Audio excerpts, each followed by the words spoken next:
Finally, just back to Scotland. Would you rather live in an independent Scotland within Europe or in a Brexit Britain under Boris Johnson? Well, the problem with an independent Scotland outside the UK, but inside Europe, is that the UK is a bigger market for Scotland than the rest of Europe. So at some point, somebody has to answer that question before we have a credible option to even debate in a second Scottish referendum.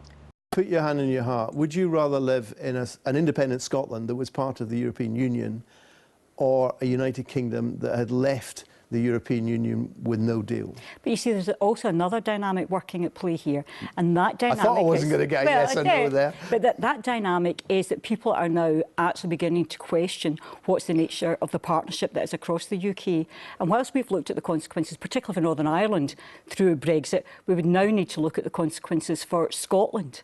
And, you know, you talk about a border between Northern Ireland and England. You know, there's a big border between Scotland. And we'd need to get, you know, I think people now are much more questioning about what's the consequences of referendums and the results. So we'd be in for a different discussion, I think, Scotland.